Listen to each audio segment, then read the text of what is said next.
socially recognized. It is linked by socially recognized bonds. And the two kinds of bonds that you have are descent or marriage, or you may have both. So,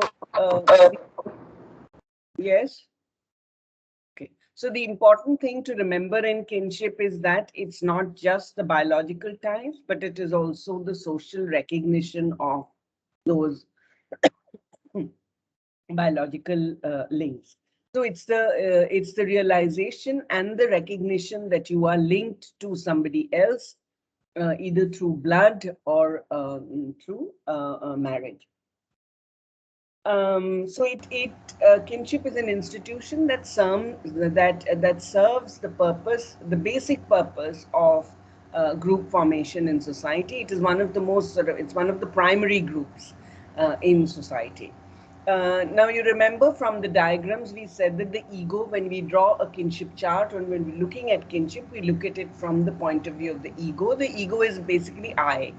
It's the person who is supposed to be the center of the kinship chart and is narrating the kinship chart. So every kinship chart will be different based depending on who the ego is, right? So if I were to draw my chart, it will be different from if my father were to draw his chart, right? So it would be the charts would be different.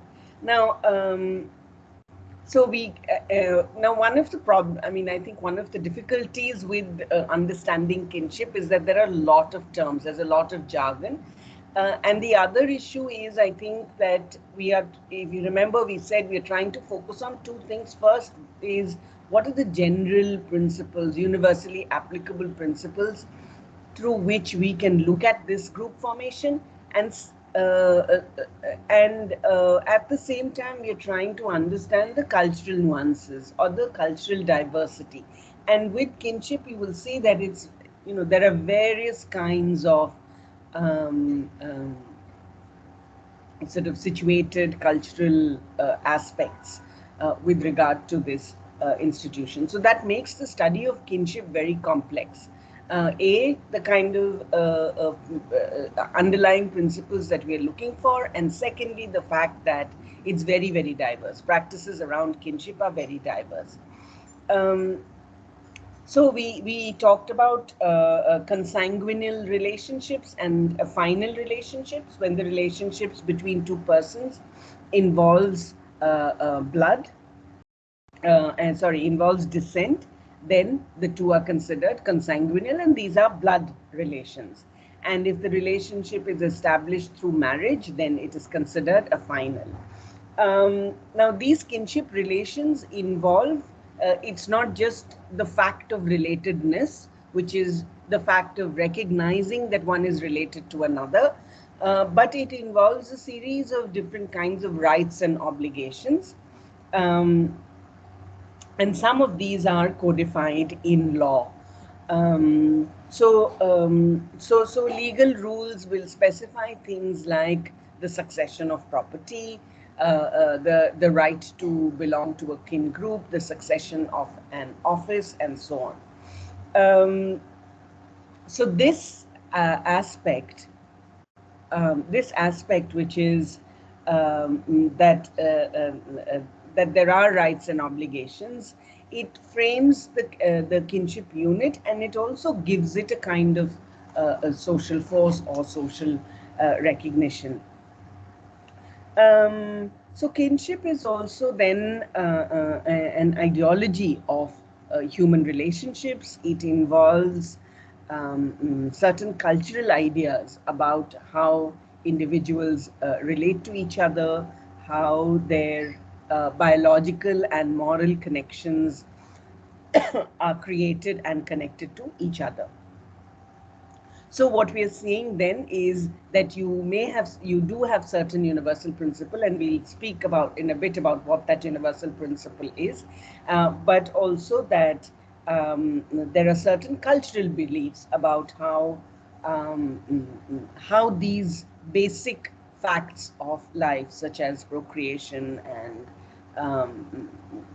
connections to one another, how these are going to be organized.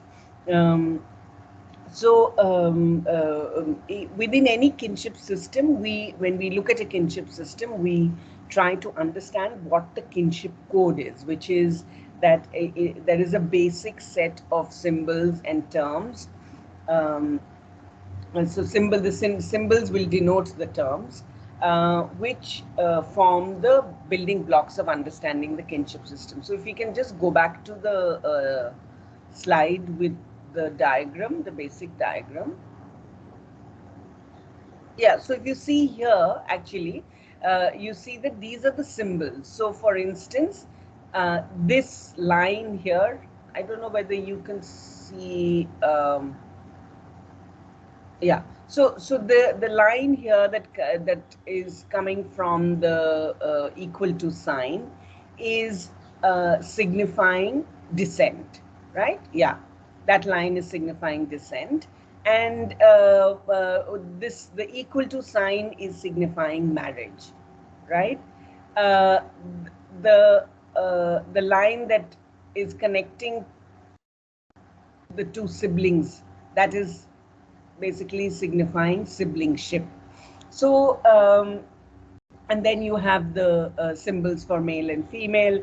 And when I'm drawing male and female on top, the first I write male and female, because that's the unit, that is, those are the two individuals who are connected through marriage.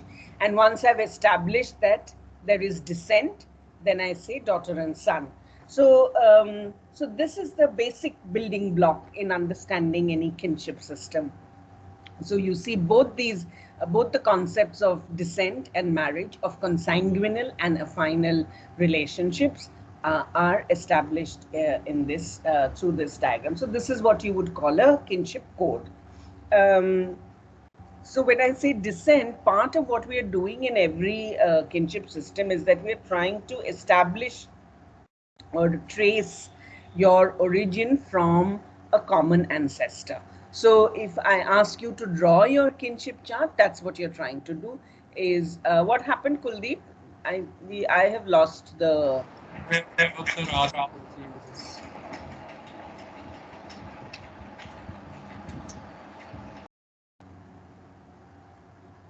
Okay, so it's the tracing of one's origin from a common ancestor. Now, when you, yes, we can go to the descent slide.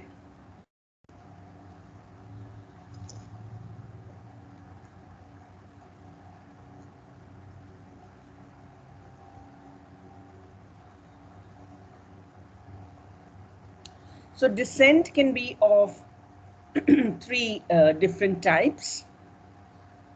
And when you just to again to clarify, it's the principle through which you can think of yourself as being related to others in previous generations, in generations that came before you. So you can actually, you know, it can be, you know, if you can trace it, it can be endless. But this is something that maybe we can all attempt in the next tutorial class to try and draw our own kinship charts. So when we think of descent, three kinds of things may be transmitted. One is property, the other is succession to an office, and finally the right to belong to a kin group. There are three different modes of descent. So you have the cognatic descent or bilateral descent, where descent is traced through both the through both men and women in the kinship system. Patrilineal, where descent is traced through the male line only, and this is also called agnatic. And matrilineal, which is obviously traced only through the female line, and this is called uterine. Now, so so descent, you know, patrilineal. So in some senses, all kinship is bilateral, because whatever the principle, the individual has connections to and through both the parents. So you know, if I look at in Hindu society in India, it is a patrilineal descent. That is, descent runs through the main lines, but there is a sense of also of connections to and through both parents. And you will see how this is also codified in the law in some senses. Both patrilineal and bilateral is in some senses codified in the law. For instance, the shift in the law with regard to property, where you know, women can have an equal share in the property. So that is an aspect which brings in the notion of bilateral descent. Okay, next slide, please. So yeah, so the idea that therefore this is non-unilineal, which means that your ties can be traced through both parents, and when you trace the ties from both parents, they're supposed to have equal social weight. And again, here we can see that there will be cultural variations on whether there is equal social weight given to both the male and the female sort of lines of descent.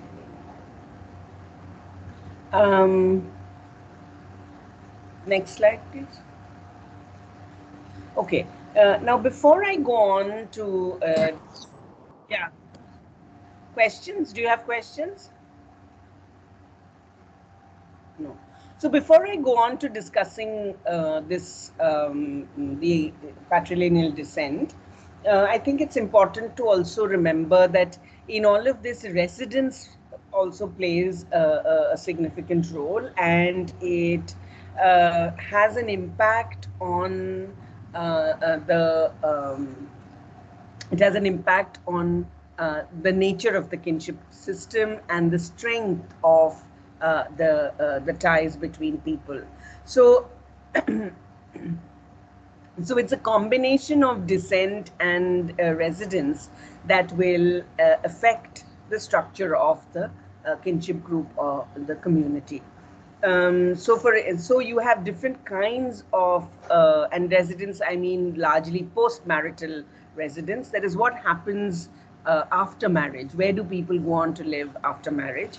So in this you may have what is called patrilocal residence, and patrilocal residence is when a married couple live close to the groom's, you know, with or close to the groom's kin. Matrilocal is where, again, obviously the couple live close to or with the bride's kin. Ambilocal, where married couple can choose to either live with the bride or the groom's kin. Neolocal is where they would move to a new household or location. So you have patrilocal, matrilocal, ambilocal. Then you have neolocal, where they move to a completely new location. And then you have natolocal, where the couple continues to live with their own natal kin, so with their own kinship group. You have avunculocal. Avunculocal is when you move to the residence of the groom's mother's brother, or you move close to the groom's mother's brother. So these are the different forms of residence, and the form of residence will also affect the nature of the kinship system. Now, just to discuss before I go into the examples, and Vaibhav, will you try and see if I have a slide in here with the theories of no, I don't. Okay, no, it's fine. It's fine. So before I go on to again the patrilineal descent examples, I want to just talk a little bit about the theories around kinship and the sort of broad frames within which some of these theories are located. First, the idea that there are evolutionist theories, which are based on ideas from Darwin, and the distinction that is made between primitive and traditional societies and modern societies, where early societies, you see that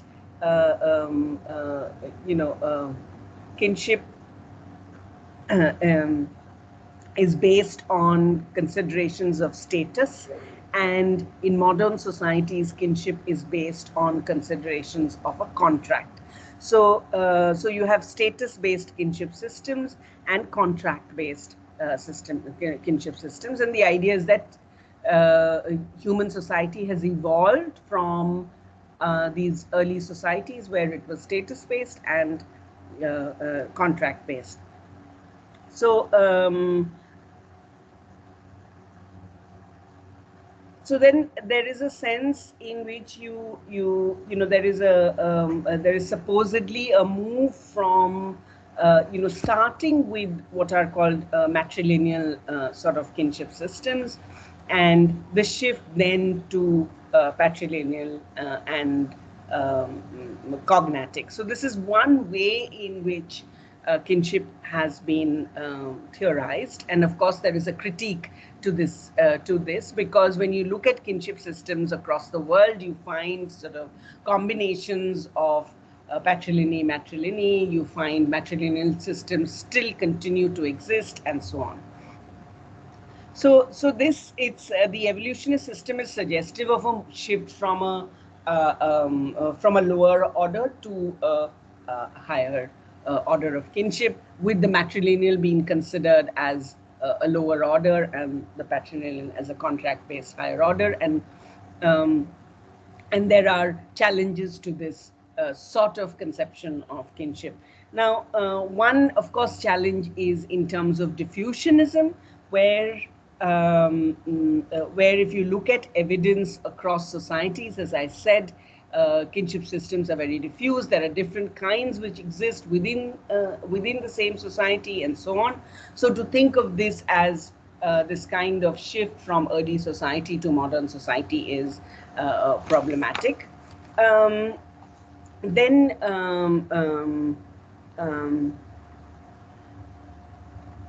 So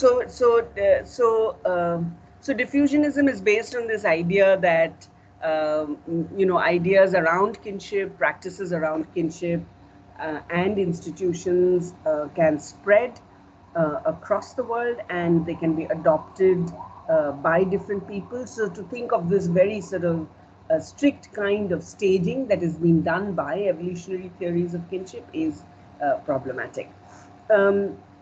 So this is the sort of broadly the evolutionary theories around kinship. You have the functionalist theories around kinship too, which really ignores the evolutionist argument and really looks at, as we've discussed before, what sort of function does kinship play within our society?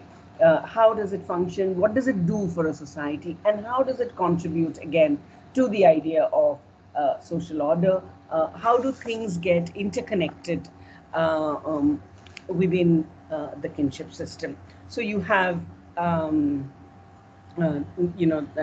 functionalist approach as another major way of looking at the kinship system.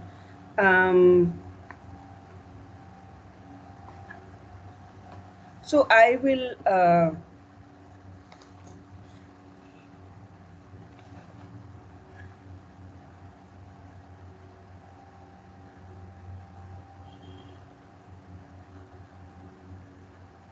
and the third sort of again broad argument is, or a broad theoretical perspective is in terms of the structuralism as a theoretical perspective, represented largely by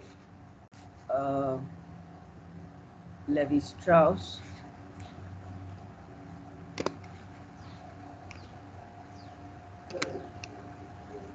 Just trying to put the name on the chat. So since I don't have it on the. Um, so um, so this the structuralist theories of kinship really try to, as I've said before, try to understand the underlying principle on which these practices that we observe, the kinds of things that we see on the ground, we try to understand what the underlying principles of this are. And again, here you have within structuralism, you have the distinction between complex and elementary systems of kinship. You have a focus on marriage and marriage alliances between groups, and rather than stressing on descent and descent groups. And here, Levi-Strauss tries to draw from the idea that the structure lies in the opposition between groups, and the meanings of kinship lie in the processes of exchange and circulation. So he is looking at kinship in terms of these processes of exchange and circulation, and I'll come to that in a bit. But what he says is that if you look at what is that underlying principle which forces people to engage with the other. So what happens in kinship is that because he's focusing not so much on descent but on marriage as a marriage alliance as really being the key, that we, when we look at kinship systems, we have to stress marriage alliance as being the key through which groups expand, right? But why? So he's saying, okay, why do people need to expand their groups? Can you tell me why? Why do we need to expand our groups? What do you think? So what happens in marriage?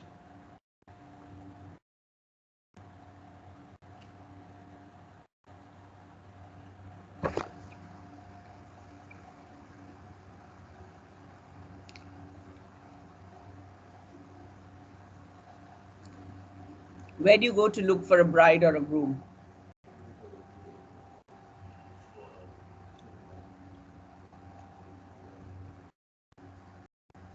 No? No responses?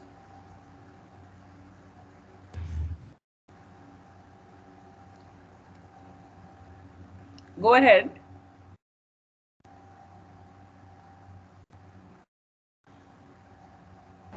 We go to our relatives to ask. But what are the principles through which discussion on a possible marital relationship is initiated? In India, it is usually based on caste and like type of status sometimes, and what type of bride or groom one family wants. On that basis, we try to find out there is some change.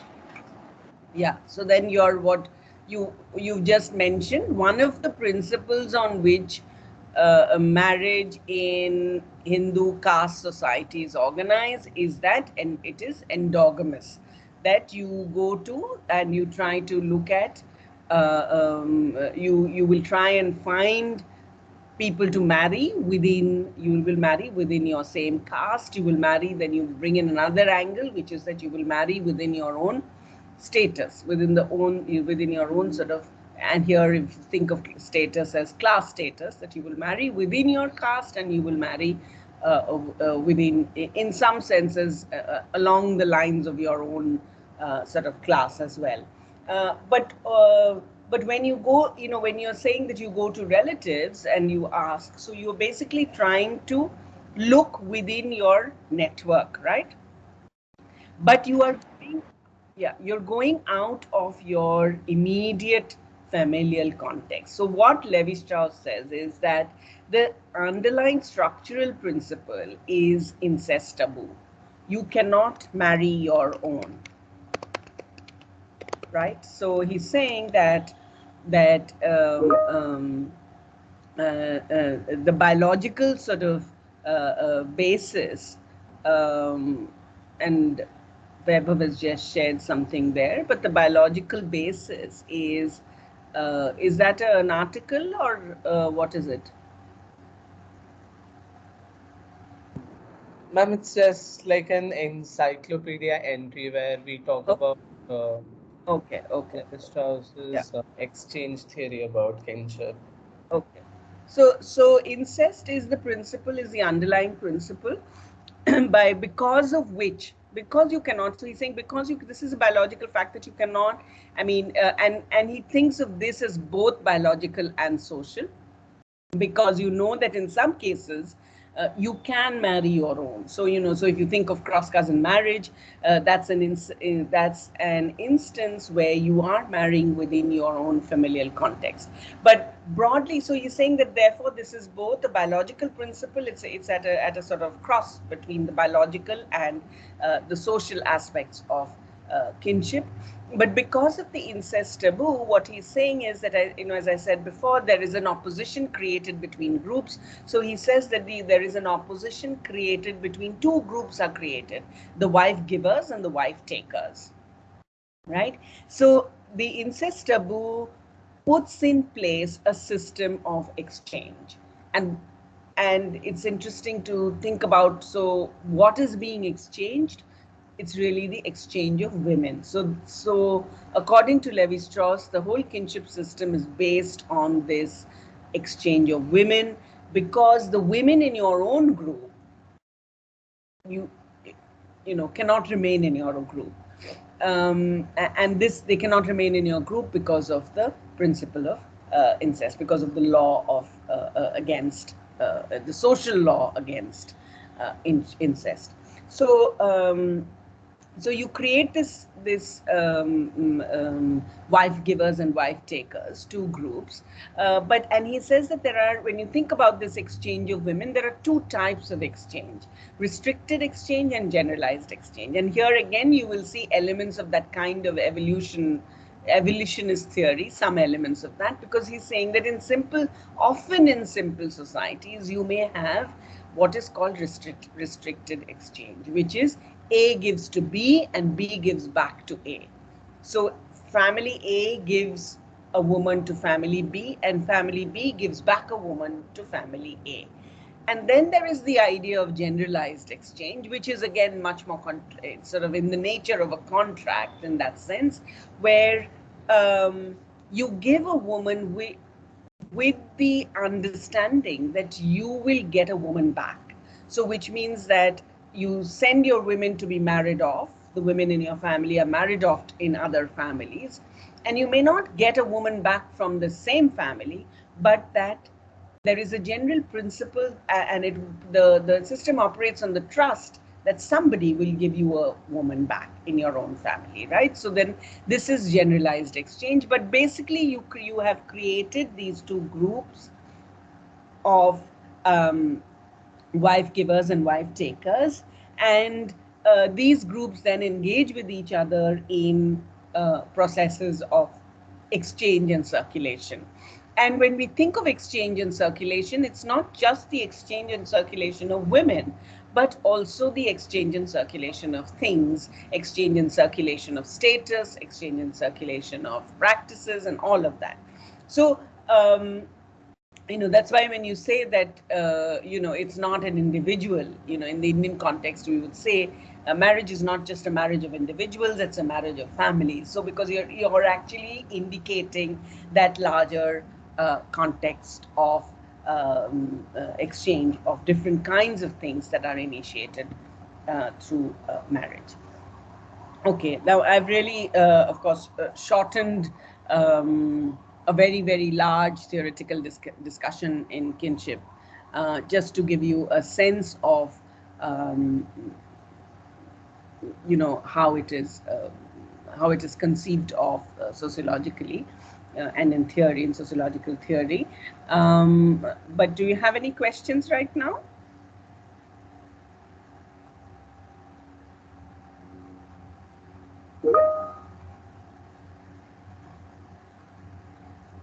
Yeah. So that's yeah, it's a good point that you bring up, but and it does sound demeaning. It's like, exchange of women and objects, right? So women as objects, and and in marriage, as we know, it's women and several other things that are exchanged. So so when you think of how actually how women's place comes to be within both within kinship system and within society, part of it is located in these ideas of kinship. And I mean, I don't know whether I can think of Ma'am? yeah. Actually, I was thinking that if we promote such sort of a narrative of exchange of women, or reducing a women's identity to some kind of object or thing which can be exchanged, then this kind of promotes the idea of women having no say in their relationships, and this goes on to them being subjugated by their partners, and various kind of different things which they face, which we all know about in their married lives. So I guess this kind of narrative is slightly problematic and should not be promoted, at least in modern society. What do the others think? Maybe, ma'am, while in the class, we can, at least while we are studying sociology in an institute like IT, we can slightly modify the way we interpret this idea. So, so is there any? Okay, let me put it differently. Is there any? Okay, what do you think is? Okay, so I think what Levi Strauss is, and I'm defending Levi Strauss, even though I agree with what you're saying here. But what he's trying to do is to state a social fact. In that, if I go back to sort of I'm going back to a Durkheimian language, but he's stating a social fact of what happens in kinship systems. What happens in kinship systems is that women are exchanged. We, we can say that it's not right to put it this way, or we can put it in whatever way we want to. But the fact of the matter is women are exchanged. Do you agree with that or not? Yes, ma'am, I do agree with it because it is the reality, at least in 70% of India. More than that, I would say. So when we, so what do we gain? Let's again, what do we gain by articulating it differently? And why do we think that when we say exchange of women, and actually when you think of, partly when you think of even in the way, in a lot of writing in anthropology on primitive societies, you will see all of this in terms of exchange of women. With the women, what are the things that are going? So, cow, land, so it is actually often in the same breath that you're saying women and objects. And I completely get your point that it is demeaning. And but I think when we are looking at it theoretically, how else would you say it? Maybe, ma'am, specifically mentioning that fact that it is kind of social fact that might be helpful, because otherwise if we don't specifically mention it, then it kind of normalizes the woman being object. So maybe I think even if we can mention this thing that this is kind of, we are talking about a social fact, then it might be better. Yeah. This is, I mean, Ma'am? yeah, go ahead. Nanisi, go ahead. Yes, ma'am. So, like, first of all, extremely sorry. I don't want to argue with Don't be you, sorry. but This is a good point that you raised. I think it's a very good point. Yes, ma'am. But what I think is, we saw, I don't remember the African author whose video was given to us for tutorial, where she said that the very first day Australia was founded by someone, I don't remember the name of the explorer too. They mentioned that people over there were some half beast and half human, and they start the very first mention about Africans being ugly and being somewhat subhuman started from there. And then it was socially accepted as fact that those who don't have lighter skin colors are somewhat lesser human, or are not as good as those who having lighter skin color. So if that very first mention would not have been there, then we would have had a very different society, which maybe had identification of race, but not discrimination on the basis of race. So if facts are put in a manner that it subjugates certain section of the society, and now we after hundreds of years, we know that these facts have led to some problematic things in our society. So it is upon us to redefine those facts, and uh, redefine our perspective to look at them. We cannot go on and continue looking at society in that manner, because that would never bring any kind of change. So what I think is, even today we have opportunity to redefine facts, so this should not be taken as a fact. Yeah. Okay. So, yeah, I get the point that you're making. I think that what you're trying to say is, and it's correct that, you know, when you think of how do we represent kinship, and what do we study in kinship, right? So if you see, if you look at the examples that, you know, and I've taken two examples from, we can look at two examples from contemporary India, which one is Punjabi kinship and Brahmin kinship in a Tamil village. Now again, you see that these are for patrilineal descent. You know, again, these are from the majority community, largely from dominant castes, you know, and that says something about both about the literature, the kind of work that has been done in sociology on kinship, and the way in which you represent it. So the part about how do I represent kinship systems and how do I speak of kinship systems, whether in the classroom or whether in terms of what I'm reading, I think that theoretically we understand that these are the broad ideas through which kinship can be understood. So the broad ideas in terms of incest taboo and in terms of principles of exchange and circulation. And um, and of course, these principles of exchange and circulation are problematic. But it doesn't change the fact that it is these principles of exchange and circulation continue. So, for instance, you know, we don't have the same issue, for instance, with, of course, with incest taboo, right? We have an issue with the circulation of women or the exchange of women in terms of the larger sort of feminist understanding or the emergence of a feminist language in representing these things. So I think when we sociologically, when we look at theories and theoretical constructs, we critique them. We critique them from our perspectives, which is from where we are located. But we also have to, as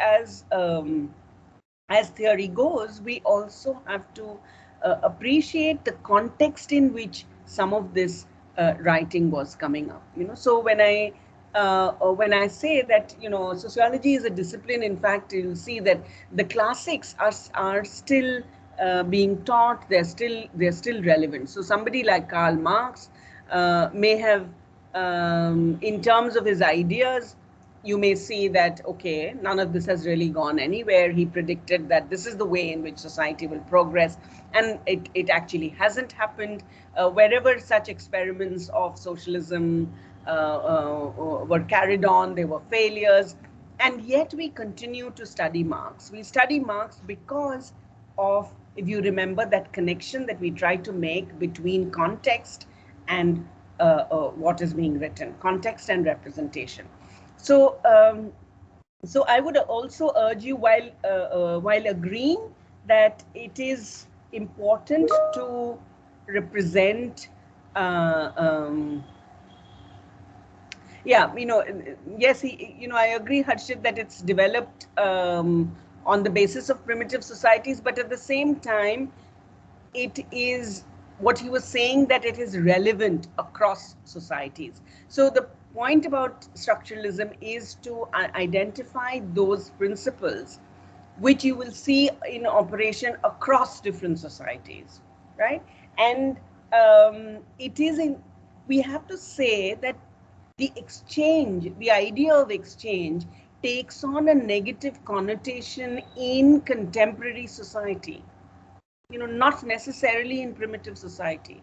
It takes on a negative connotation when we look at it along with several other things that are going on, right? So when I say exchange, immediately in your mind, there is dowry, there is, the kind of patriarchal dominance that happens in marriage, the lack of choice, the lack of agency, all of that gets attached to exchange.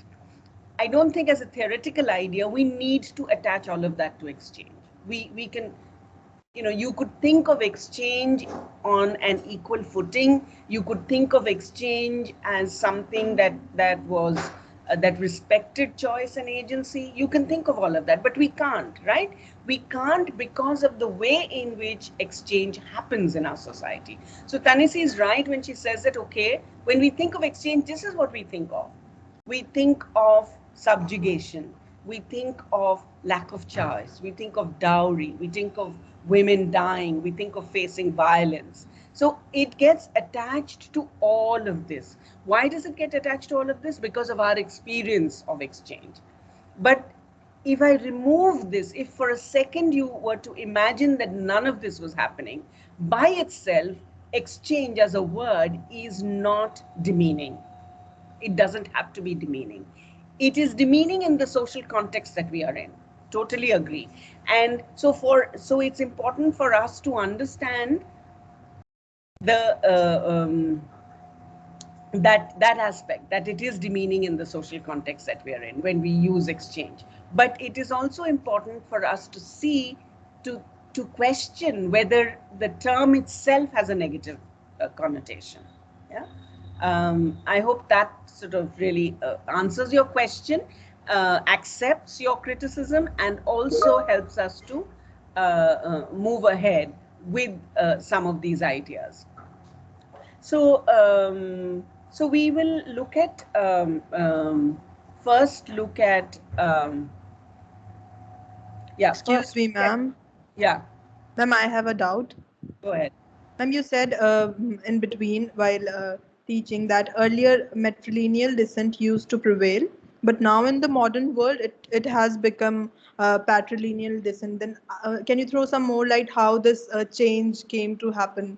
Like how it was. I just know one example. Like in Assam, it used to be matrilineal because in the times of kings, the men used to go for wars, and therefore there were no certainty of them being alive. That's why matrilineal descent used to prevail over there. But I don't know.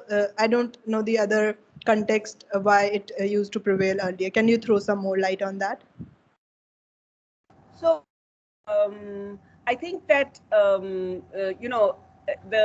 it's really in terms of, I mean, one of the things that we have to remember is that that kind of shift, and essentially from a matrilineal to a patrilineal system, is considered to be a shift from simple societies to complex modern societies. So so there is a kind of understanding that that somewhere the role of women in when you look at simple societies where women were actually in charge of some of the basic functions of the household unit, right? Um, in terms of rearing and bringing in the next generation, in terms of caring and attending to the land, in terms of attending to cattle and other animals. So it's and this is again I'm sort of hazarding a guess, but in terms, because I think the real sort of the context of that shift is a lot more complex. And I don't agree with this idea that there is a kind of linear shift from simple to complex societies, from primitive to modern, because I think there are elements of the modern in all kinds of societies. So it's also about how you look at modernity. Do you look at modernity as a moment in history when things suddenly change, or do you look at it in terms of practices? But largely, if the evolutionists when they are thinking about this shift, they're really thinking of it in terms of simple face-to-face societies. In Durkheim's terms, it would be societies with mechanical solidarity, and the complexity of division of labor was not there. It was simple division of labor, and with that kind of shift in division of labor, with industrialization, that is when the shift in the kinship system also happened. So part of it is related to the conditions in society. And again, as I said, this is what the evolutionists would say. But we know already that there are critiques to that, which is to say that society is very diffuse. You can find examples of different kinship systems within society, whether you look at it in terms of simple or whether you look at it in terms of complex. And the other shift has been in terms of the move towards contract-based society. Again, it is reminiscent of what we learned in Durkheim, the shift from mechanical to organic solidarity. Organic solidarity is being based on specialized division of labor, specialized division of labor and interdependence. The fact that you entered into this contract. In simple societies, you were you were independent sort of households. You really sort of met most of your needs within the household, right? So in that kind of a scenario, I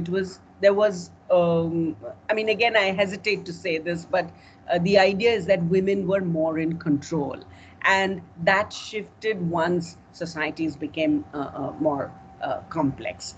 So I think this is where the evolutionary theorists are sort of going with that kind of argument, but that argument has already been critiqued to say that society is far more diffuse, to say that examples of different kinds of kinship also existed in primitive society, and the newer are an instance of that.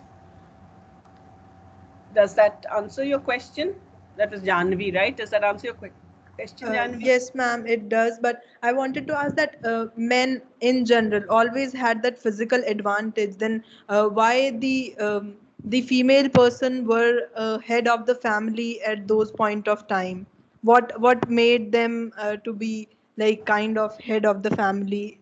Male always had that physical advantage of being more, maybe like ability to be more dominant. Then why was the head of the family a woman at those point of times?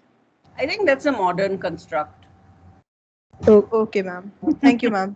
I think that the idea that men have had more physical ability is something that is typical of modernity. I don't think that it is. Again, I wouldn't like you don't want to agree that exchange of women is a social fact. I wouldn't agree that the physical ability of men is a given social fact. So the ability, for instance, to bear and give birth to children is a physical ability that requires tremendous physical ability. Is something that we don't think about when we when we think about, when we say this, when we talk about the physical abilities of men and women.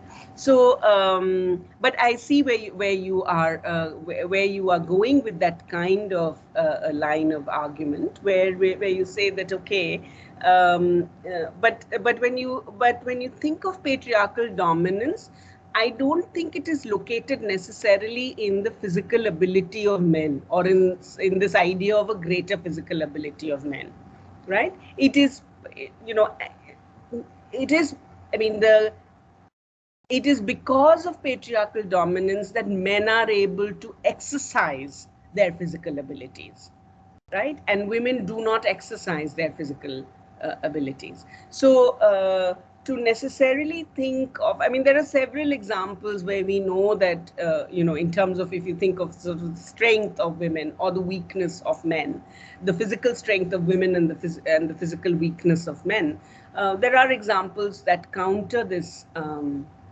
that can counter this this idea, right? That men are necessarily physically stronger than women.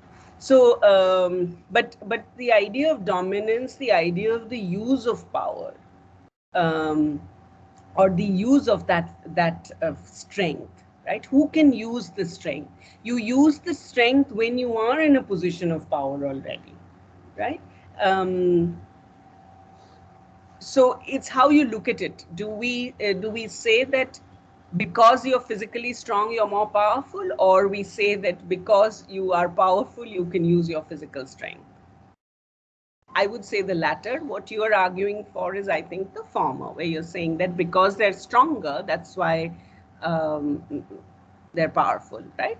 Whereas when we think of society and we think of social, the idea of constructs, the idea of the social construction of power of men, then we know that it cannot be reduced just to physical strength. We know that there are several other social factors that are responsible for that patriarchal dominance. Does that answer your question? And maybe also helps you to reflect on this idea of strength and dominance and power.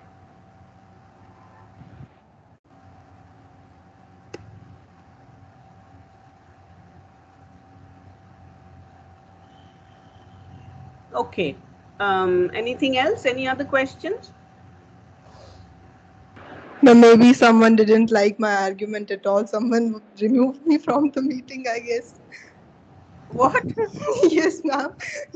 I didn't mean to say that exactly. Actually, I'm a taekwondo player, and I can pin down two boys at the same time. So I don't believe in that physical ability point. But in general, I thought it to be the reason of patriarchy. That's why I raised that point. I think, no, it's a valid point, but I think what I was trying to say is that I don't know whether because you were removed, you didn't hear me fully. Yes, ma'am, I got your point. You were saying that the patriarchy made them impose their physical abilities rather than the physical abilities giving them patriarchy. Okay, ma'am, I got your point, and I understood it. It's more, I think in sociology, we try to think a little bit more in terms, rather than thinking about does A lead to B, because you remember when we talked about those approaches, this is partly what we were critiquing, that we don't necessarily want to look at the cause-effect relationship, right? We want to understand the nuanced ways or the intricate ways in which different things engage with each other to create the reality that we are in. So if I think of patriarchy, what is it, do I just reduce it simply to the physical strength of men? As a sociologist, no, I don't do that. Of course, the strength of men, as you will learn in some of these examples, that it is the strength that is often used to subjugate, to control, and to control choice of women, and to control agency of women. That perhaps sometimes it is so it is that which it is the strength in the ultimate analysis which then can enforce a particular will, right? But at the same time, we know that it's not simply about the strength, right? And there are several other factors which have created this idea of patriarchy, or which have created the realities around patriarchy and dominance.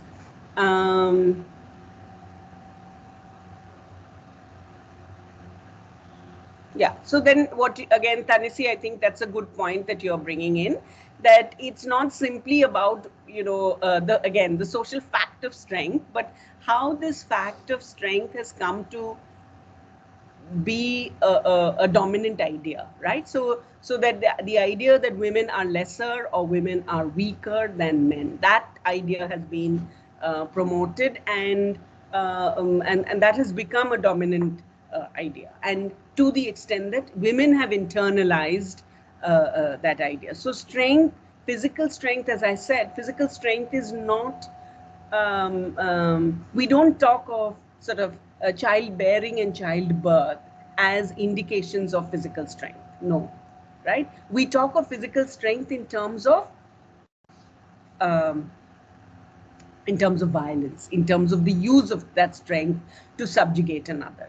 We don't talk of the strength in terms of it, in terms of it bringing life, bringing in new life in this world. So it's interesting how, therefore, when you say narrative or when you say representation, that's the representation. So what are the representations of the narratives around strength, and how do they come to become sort of dominant ideas in our society? So the idea, therefore, that there is no biological, necessarily any biological or scientific, if you call it, but biological basis to that understanding of strength. It's really about how a certain kind of narrative or a certain kind of idea has become internalized, to the extent that all of us women also believe that, right? We believe that that men are stronger, that we will, so when you're walking down the street alone at night, your fear is that you're likely to be overpowered by a man. You will be, if you are caught, you will be overpowered by a man. So I think that's now, so I don't know what would happen if some of this were to be rewired within us, if you were to think of strength differently, and it would have to be rewired within all of us, not just women, but also the men. I'm just not thinking about violence, but in the same weight category, there's 20 kg difference in weightlifting for men and women. So, like, there could be some biological difference that could be evolution based. Like, men used to go out hunting and women used to do the work internally. So it could be evolution based, but there are some facts which states that they are a little bit more physically, like they are trained in that way, maybe.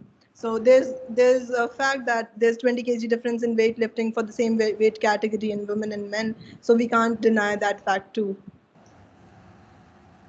Okay, what do the others think about this?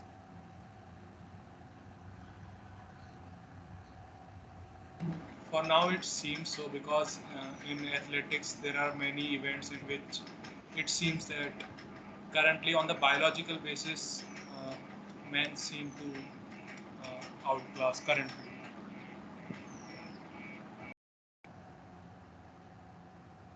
I agree with that. Like we think in the mental brains, or a woman can easily fight the violence. Like she have the knife in the house. She can easily fight if she wants to. But we cannot even deny the biological facts too. I agree with that. The mental thinking of the men and women in the society of being weak, but biologically also there are some differences which we should accept, I guess. Just my opinions.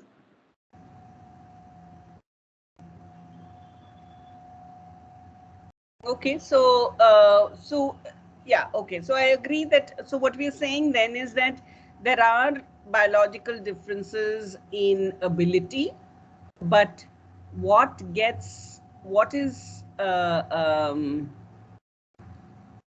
is accepted as greater ability, that itself is social. So the whole, when you talk of the creation of men's events and women's events and what are the different weights and all of that, that is social. That may be located in an understanding of the biological, I mean, some idea of the biological fact of difference, but I mean, I feel that we haven't really tried. We haven't been given the opportunity to try even in sort of categories that are not relevant to women's categories. So yes, of course I will not be able to, but to say that there are no women who can enter I think is problematic. That's my argument. So that when you say that no women can enter in a certain weight category, because they're biologically different, I have a problem with that, because I feel that we have not even tried to see if there are any women who can in fact enter. Right? Weber, why don't you say what you were saying?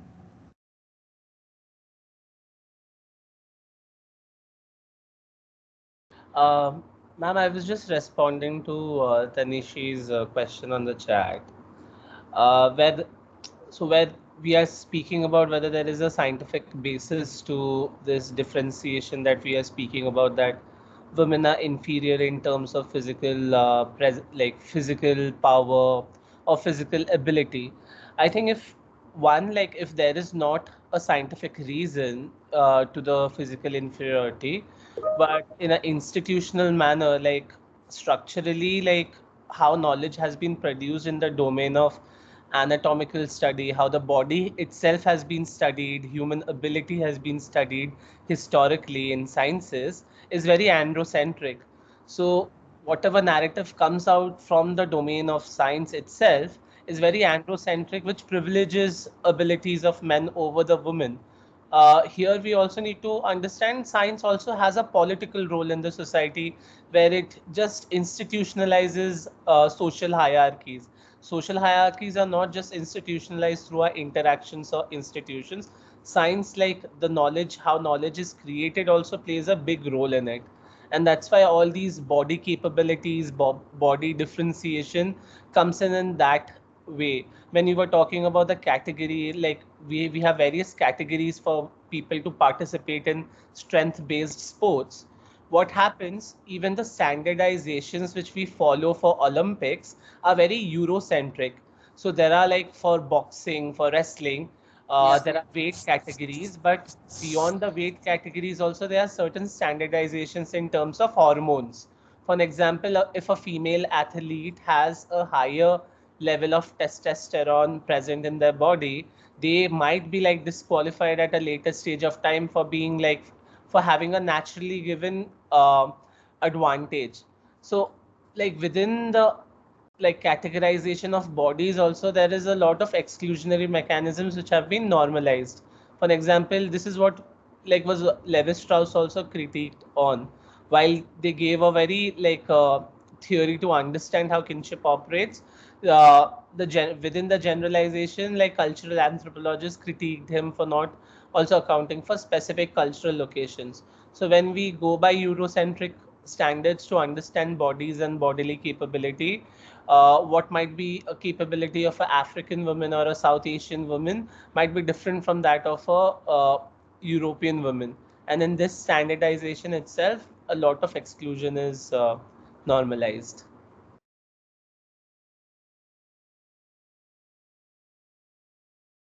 Yes, that's what I wanted to like convey. Yeah.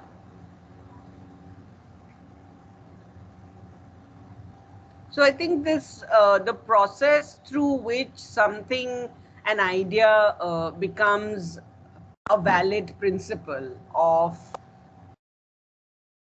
establishing strength, of establishing a certain category, that itself is produced in and through patriarchal structures. And what Weber was trying to say that, right now we are looking at patriarchy in the context of family. I mean, we've moved from the context of family to then looking at how some of these ideas are sustained through other institutions, right? Through institutions of knowledge production, through even science. So when we think of science, then you think of science as essentially as this kind of patriarchal masculinist sort of project. Ma'am, sorry to chip in again, but I recollected an experiment from your example when we were talking about if a woman happens to confront a man on a lonely Yeah. road. There's this experiment which subverts this understanding that a woman, like in such a situation, woman will be um, physically like at a disadvantage. What happens is it's a conventional understanding that in such a situation a man will be physically better off. But what happens in a experiment when a woman is placed in such a conflicting situation where they are being assaulted by a man or subjected to violence, but in a situation where a baby is added irrespective of the gender, the woman's it's just when the situation is also change and where a baby is placed, the interaction or the response, bodily response, is completely different. So the notion of strength also completely dissolves there, where you just see the reaction or incident of violence from a very gendered perspective, where there is a weaker where there is a weaker person in where there is a weaker woman involved and a stronger man or assaulter involved.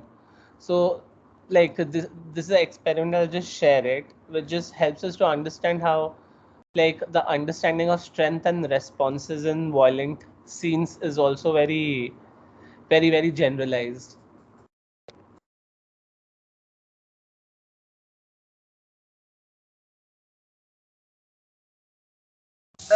I think some of this discussion is really points to the deeply internalized views that we have on strength, on masculinity, on femininity, and so on. And for me, I think it really shows how entrenched some of these ideas are, isn't it? That so you when we think of these sorts of these in sports, these categories, how these categories have come to be, we are not actually questioning the categories at all, right?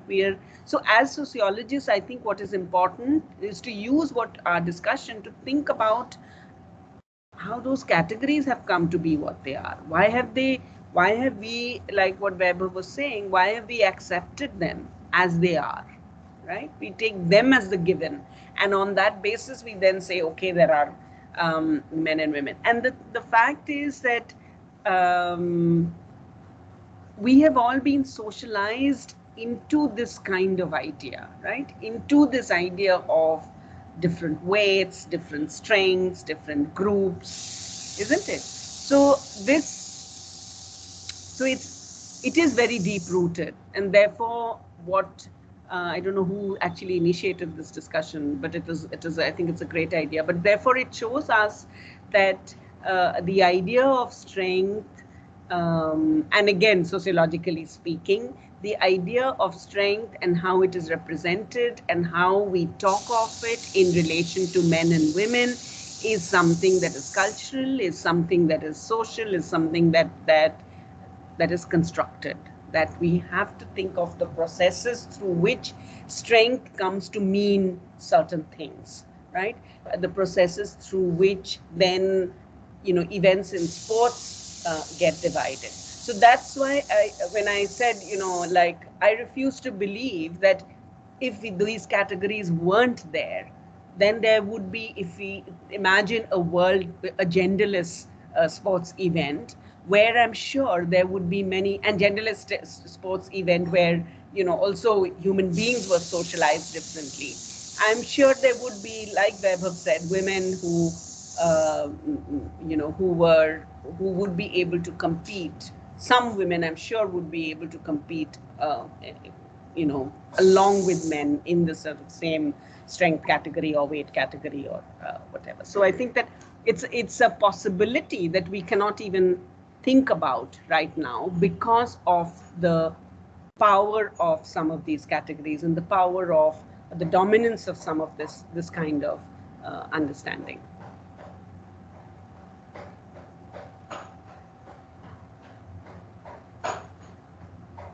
Okay. Should we move ahead with what is the time? It's almost time.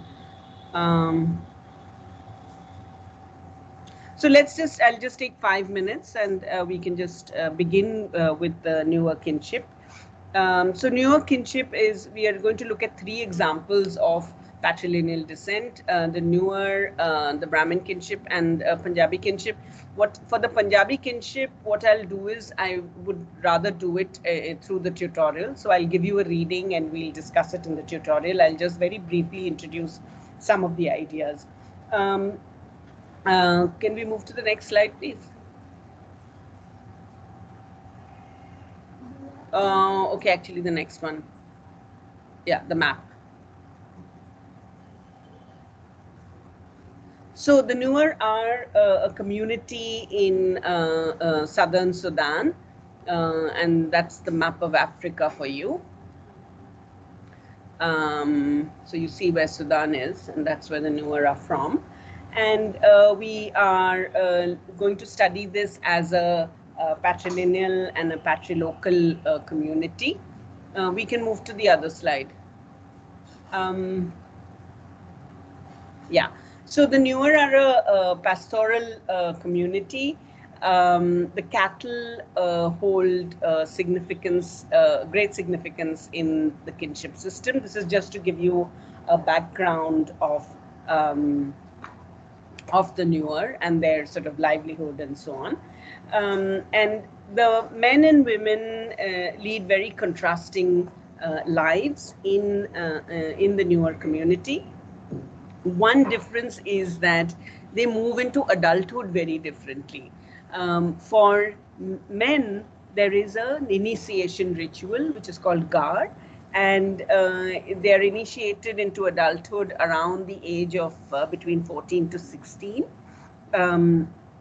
through a very painful ritual which involves the sort of the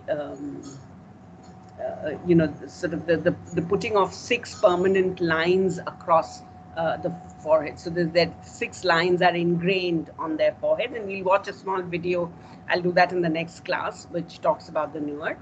And so on initiation, the Nuer man receives, so it's around between the age 14 to 16, these young boys become what are called, become men, and they become men through this kind of initiation ritual where they have these 6 lines drawn on their forehead, and they are given a spear and a cattle, and an ox from their father. So it means that you're now, it signifies that you're now going to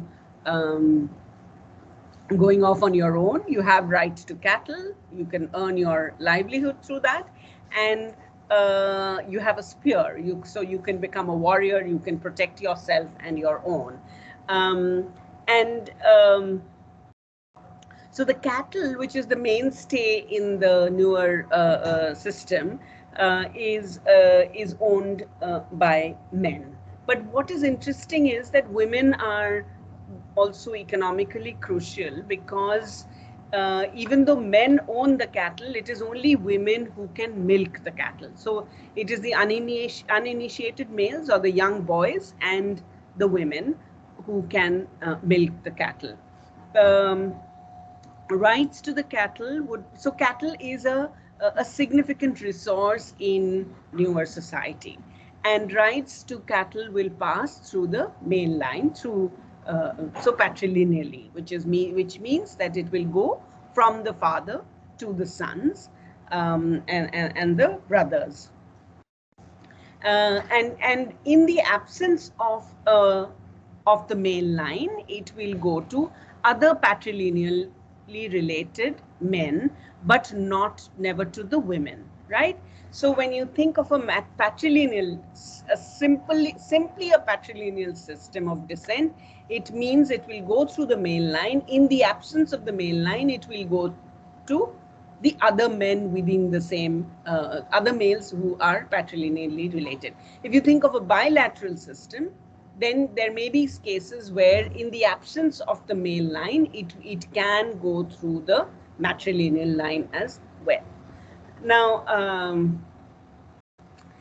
so we see how so one role played by the women is that they are economically crucial as they can milk the cattle, which means they are important to the system of livelihood in newer society.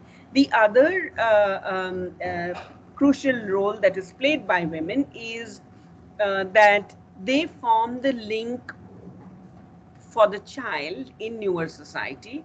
They form the link to non-lineage kin. So the patrilineal line is the lineage, so that it means that you're related to your father and father's brother and father's brother's children through your father. So that's the link. The father is the link, but the mother also provides the link to the matrilineal, to the maternal kin. So the child's maternal, this is the non-lineage, so it's outside of your lineage.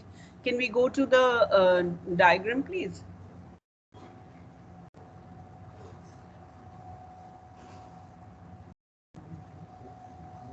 Yeah, so it's you're connected to relatives of both sexes through the father, right? And but you're also connected, but the mother works as a linking person to non-lineage kin. So the woman has two roles: one, economically crucial role in terms of being able to milk the cattle, and second, in terms of linking the children to the maternal kin.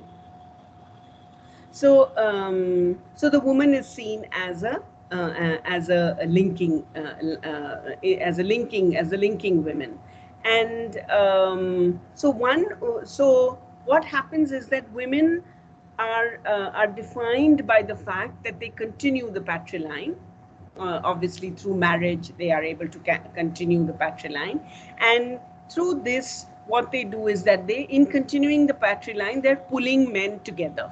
They're pulling men closer to each other, and at the same time, they're pulling other men apart. So because you're also able to link your children to non-lineage kin, in a sense, you're also pulling them apart. So this kind of, again, here you have fission and fusion within the system. Fusion because you bring them together, the woman brings them together, but at the same time is also creating certain rifts because you're tied to the non-lineage kin. Now, this also happens with regard to polygynous households where the men are the men are part of the same patriline. So in households where a man has many wives, has more than one wife, then they're all connected to each other. All the men are connected to each other because they're part of the same patrilineal system. At the same time, because they are children from different mothers, then they are also pulled apart in their allegiances to their mothers.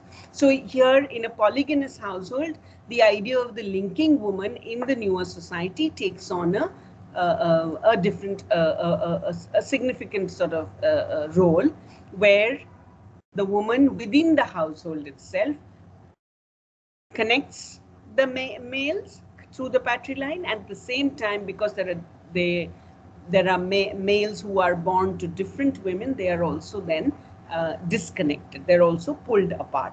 So there are the forces of fission and fusion which are at work within the kinship system.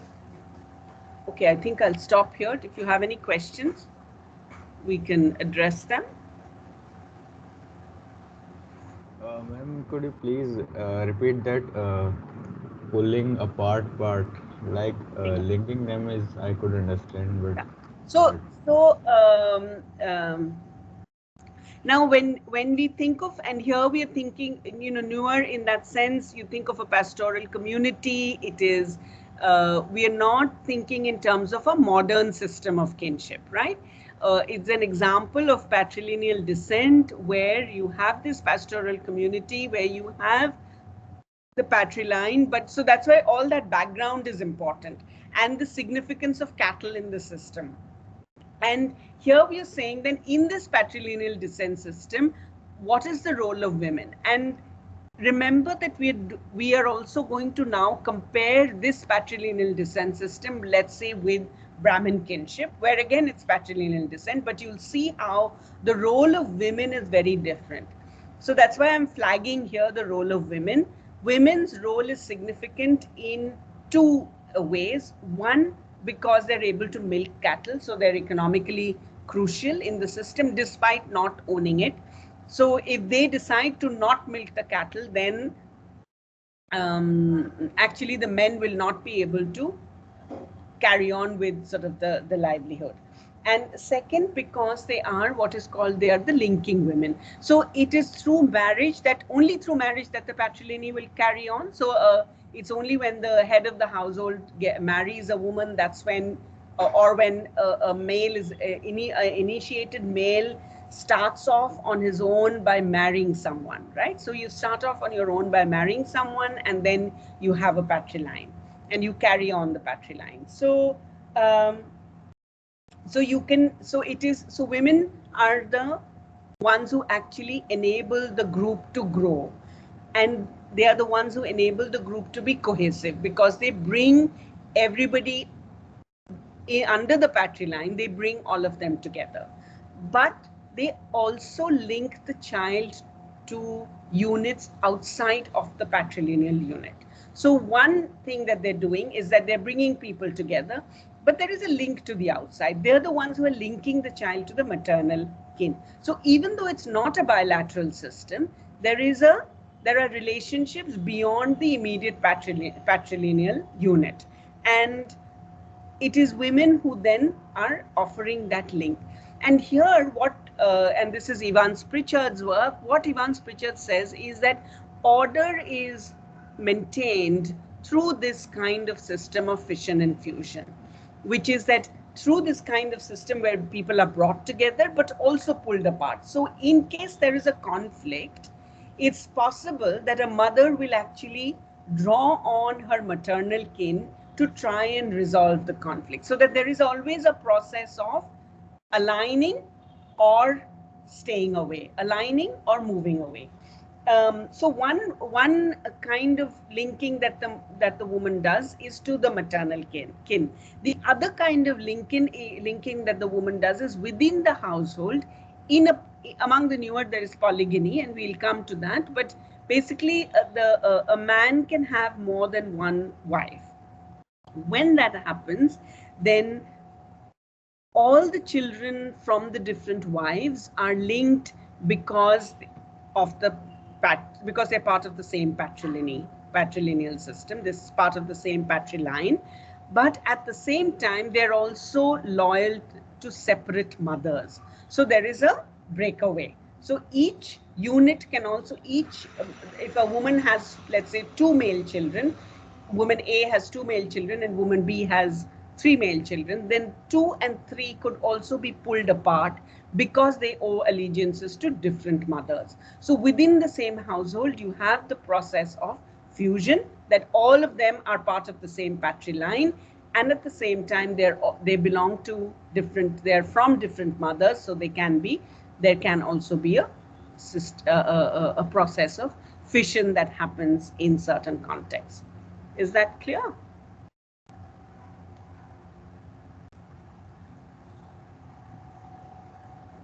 I think when we discuss the implications of this, and especially in connection to a comparative understanding of our own kinship system, I think you will be able to see the logic of this a little more clearly.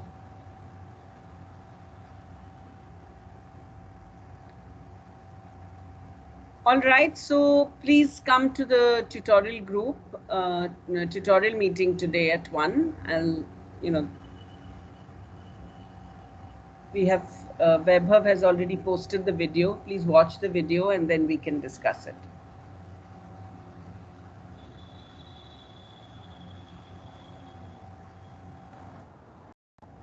Thank you, ma'am.